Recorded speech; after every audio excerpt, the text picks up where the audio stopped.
What is EPIC? Well, EPIC has 4 key pillars to it. Of course, the first is E, which is evidence-based care. And as we know, even from the discussion this morning with Dr. Jørgensen, that there's an opportunity for our profession right now to ensure that what we do with our patients comes from an evidence-based standpoint of what the research is telling us.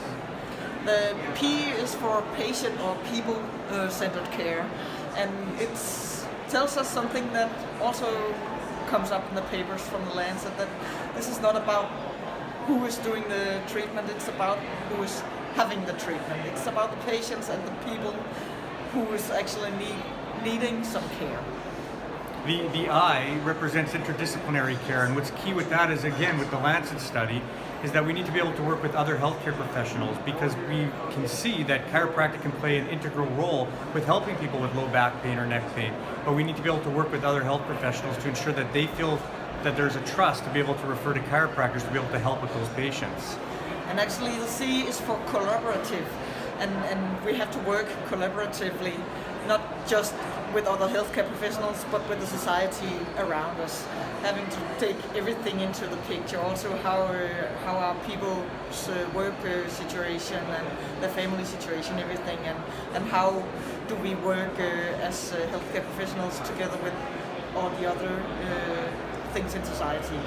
So that's a collaborative part. Well, I think it's very important for the profession to see that there's an opportunity to work with all of our partners and stakeholder groups to ensure that as leaders around the world that we can promote the EPIC brand, and that we can continue to promote evidence-based care in particular, and patient-centered care, working with other healthcare professionals and collaborating together to ensure that that message gets out there.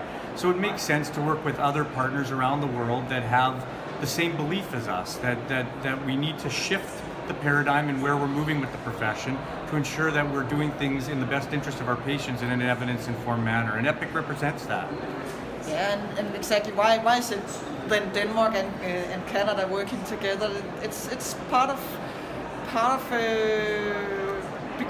because a lot of research in back pain comes from Denmark, comes from Canada, and I guess actually that was one of the things really starting to bonding us as countries.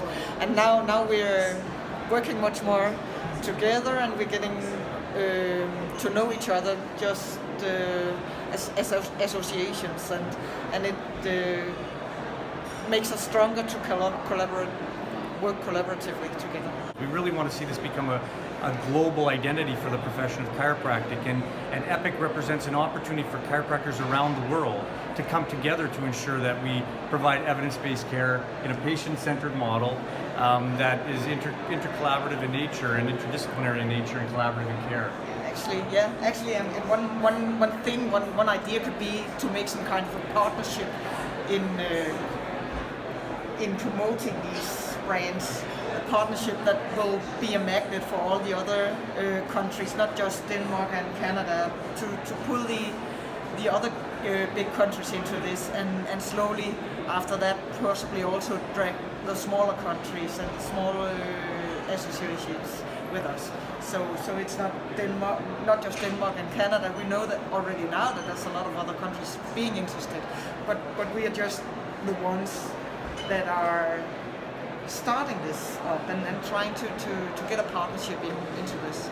It's really interesting to see when you come to international events like WFC, or to even national events like the Canadian Chiropractic Association's National Convention, seeing the movement of people towards the strong desire as chiropractors to practice in a manner that's evidence-based. The very difficult part here is to not just to learn to spell EPIC and tell what it's about, but to actually having people doing it, living it out there. Ask the question, who wants to be EPIC? We hope everyone wants to be EPIC.